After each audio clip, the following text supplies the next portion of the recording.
श्री शिवाय नमस्तुभ्यम। हर हर महादेव।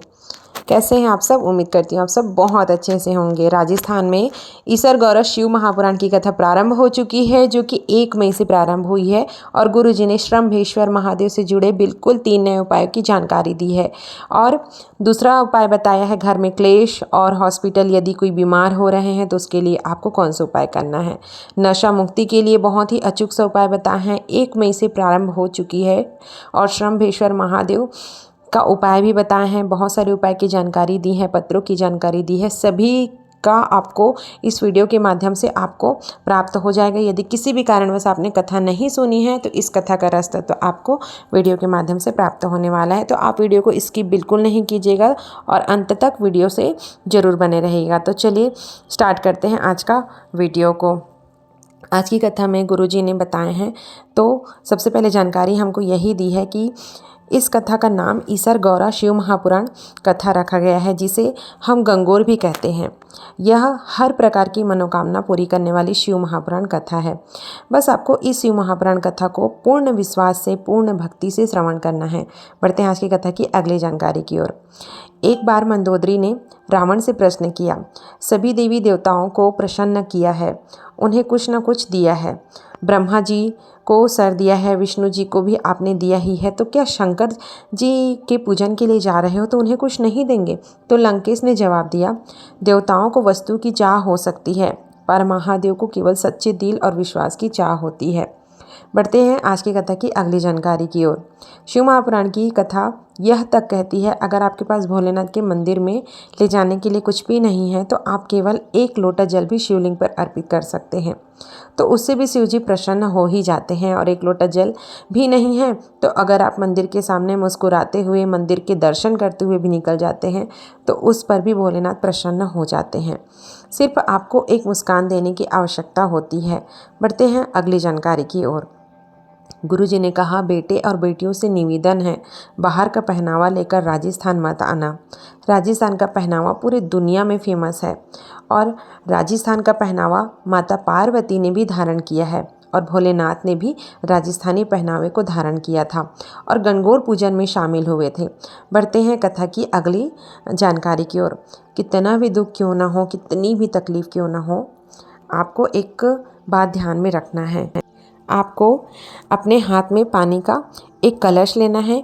यदि लोटा भी ना हो तो बेलपत्र ले लेना है। यदि बेलपत्र भी ना हो, पूजन की कोई भी चीज़ नहीं हो, कोई भी सामग्री नहीं हो, 15 दिन से नहाए भी नहीं हो, कितने भी अशुद्ध क्यों ही ना हो, फिर भी अगर शंकर भगवान के मंदिर के बाहर खड़े होकर श्री शिवाय नमस्तुभ्यं कहकर भोलेनाथ से प्रार्थना करोगे तो शंकर भगवान सुनते जरूर हैं, दुख काटते जरूर हैं, बस आपका विश्वास पूर्ण होना चाहिए।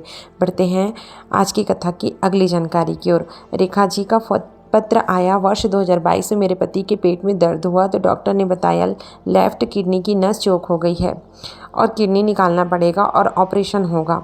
मैंने मेरी भाभी को बताया, वह मध्य प्रदेश से हैं। उन्होंने कहा और उन्होंने कथा सुनना भी प्रारंभ किया।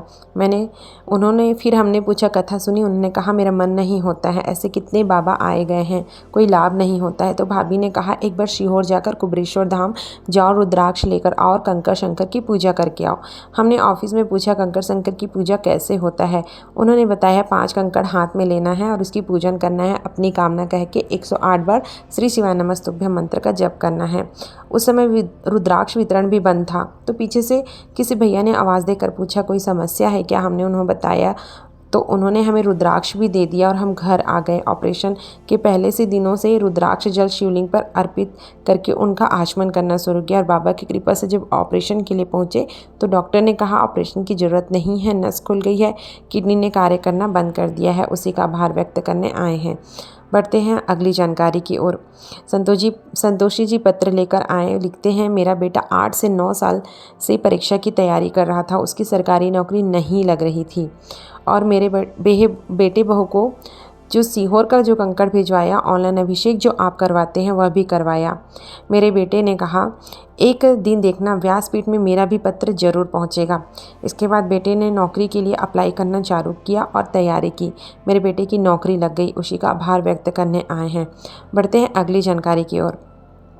पहले भी कहा है, अभी भी कहना चाहेंगे, अगर आपके घर में एक व्यक्ति भी भगवान की भक्ति में डूबा हुआ है तो वह खुद को नहीं बल्कि अपने पूरे कुल के 71 पीढ़ियों को भी तार देता है। बढ़ते हैं आज की कथा की अगली जानकारी की ओर। बीमारी आने पर, शरीर में ताप आने पर लोग मंदिर जाना छोड़ देते हैं, भगवान का पूजन करना छोड़ देते हैं। सर दर्द है, मंदिर नहीं जाऊंगी। बीपी शुगर हो गया है, मंदिर नहीं जाऊंगी। हाथ पाँव में दर्द है, मंदिर नहीं जाऊंगी। लोग किसी भी कारण से मंदिर जाना बंद कर देते हैं, पर क्या शरीर में कष्ट होने पर अपने खाना पीना छोड़ा? शिव महापुराण की कथा कहती है, शरीर में कष्ट आने पर भले भोजन छूट जाए पर भगवान का पूजन, भजन, मंदिर नहीं छूटना चाहिए। बढ़ते हैं अगली जानकारी की ओर। एक बात कहना चाहेंगे, मान लो आपकी कोई चीज़ खो गई है, किसी भी प्रकार का कोई वस्तु यदि घर में खो गई है या कहीं बाहर खो गई है, खोई हुई वस्तु को आप पाना चाहते हो तो आपको क्या करना है? जब आप सुबह सुबह भोलेनाथ के मंदिर जाते हैं, जल चढ़ाकर आते हैं, तो घर आने के बाद जो जल आप थोड़ा सा प्राप्त करके लाए हैं उसे आपको अपनी पल्लू से थोड़ा सा गीला कर लेना है और पल्लू को अपने दोनों नेत्रों के ऊपर पलकों में फेर लेना है। भगवान से बोलिएगा, यह चीज़ मेरी गुम हो गई है, मिल नहीं रही है, बहुत ज़रूरी है भोले बाबा, मिलना बहुत ज़रूरी है, आप ही कुछ कर सकते हैं महादेव, आपको यह चीज़ ज़रूर हमें प्राप्त कराना है। ऐसे करके आप ऐसा उपाय को कीजिएगा, 24 से 48 घंटे में वह चीज़ आपकी मिल ही जाएगी। बढ़ते हैं अगली जानकारी की ओर। और अगर कोई व्यक्ति नशे में डूबा हुआ है, दारू छोड़ नहीं रहा है, पूरा परिवार परेशान है, समझ नहीं आ रहा है, गलत संगति में है, तो श्रम्भेश्वर महादेव का स्मरण करते हुए एक नया उपाय करना है जो कि कथा में गुरुजी ने बताया है। आपको क्या करना है? इस उपाय को करने के लिए 5 बेलपत्र की आवश्यकता होगी, 5 काली मिर्च की आवश्यकता होगी, 3 समी पत्र की आवश्यकता होगी। आपको श्रम्भेश्वर महादेव का नाम लेते हुए अर्पित करना है। 5 बेलपत्र, 3 शमी पत्र और 5 काली मिर्च को श्रम्भेश्वर महादेव का नाम लेते हुए आपको अर्पित करना है और इसके साथ भोलेनाथ से कामना करनी है कि बाबा, मेरे घर में यह व्यक्ति है, उसका नाम और गोत्र बोल देना है। मतलब उस व्यक्ति का नाम और गोत्र बोलते हुए आपको वह सभी सामग्री शिवलिंग पे अर्पित करना है। श्रम्भेश्वर महादेव का नाम लेना है और कहना है, नशे में डूबा रहता है उस पर कृपा करें। इसके बाद जलाधारी से जल जहाँ से नीचे की ओर गिरता है उस स्थान पर अपने हाथ की हथेली को, सीधे हाथ की हथेली को स्पर्श करा लीजिए। इसके बाद माता अशोक सुंदरी, जो गणेश जी, कार्तिकेय जी भगवान का जो स्थान है, आपको वहाँ पर स्पर्श कराना है। मतलब आप जलाधारी जहाँ होती है, बीच में जहाँ मोटी लाइन होती है, अशोक सुंदरी माता का स्थान है, वहाँ स्पर्श कीजिए। राइट साइड में जो गणेश जी का स्थान है वहाँ स्पर्श कीजिए और लेफ्ट साइड में जो कार्तिकेय जी का स्थान है वहाँ पर अपनी हथेली को स्पर्श कीजिए। इन तीनों स्थान पर स्पर्श कर लेना है। उसके बाद आपको शिवलिंग के ऊपर अपने हाथ का स्पर्श कराना है। उसके बाद सभी चीज़ें एक एक करके प्राप्त करके ले आइए। मतलब आपको 1 शमी पत्र, 1 बेलपत्र, 1 काली मिर्च आपको वापस रख लेना है। शमी पत्र को व्यक्ति के कक्ष में रख दीजिए जहाँ पर वो रहते हैं। 1 बेलपत्र, 1 काली मिर्च को उस व्यक्ति को देना शुरू करो। सुबह आपको बेलपत्र देना है और शाम को आपको उस व्यक्ति को काली मिर्च खिला देना है। ना खाए तो भोजन में मिलाकर भी आप दे सकते हैं। और इसके बाद 15 दिन तक श्रम्भेश्वर महादेव का नाम लेते हुए शिवलिंग पर जल अर्पित करना शुरू करो और थोड़ा सा प्राप्त करके उस व्यक्ति को जल देना शुरू करो। उपाय सिर्फ आपको एक बार ही करना है। जो 5 बेलपत्र है, 3 शमी पत्र वाला है, वह आपको एक ही दिन करना है। उसके बाद 15 दिन तक श्रम्भेश्वर महादेव का नाम लेते हुए शिवलिंग पर जल अर्पित करना है। थोड़ा सा जल आपको जलाधारी से लेकर आना है और उस व्यक्ति को उस जल का आचमन करा देना है। पर आपको श्रम्भेश्वर महादेव का नाम लेते हुए जल अर्पित करना है और आचमन करवाना है। ज़्यादा से ज़्यादा 20-22 दिन लगेंगे। वह व्यक्ति से मदिरा दूर होना प्रारंभ हो जाएगा, नशे से दूर हो जाएगा। बढ़ते हैं अगली जानकारी की ओर। अगर कोई व्यक्ति कोमा में पड़ा भी है, हॉस्पिटल में भी पड़ा है, डॉक्टर ने भी कह दिया है कि सब भगवान के ऊपर है, अब कुछ नहीं किया जा सकता, तो आपको श्रम्भेश्वर महादेव का नाम लेते हुए विशेष उपाय करना है। 3 चावल के दाने लेना है और अशोक सुंदरी माता के स्थान पर 1 चावल का दाना अर्पित करना है।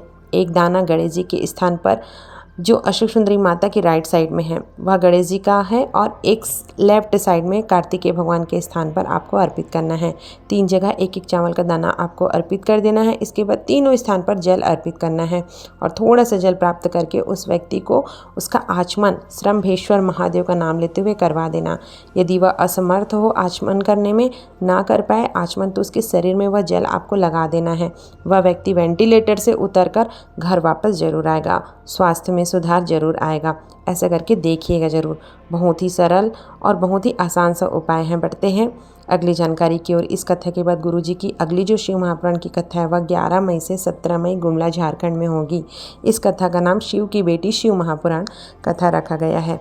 फिर 21 मई से 27 मई दिल्ली में शिव महापुराण की कथा होगी निरंकारी मैदान बोराड़ी में।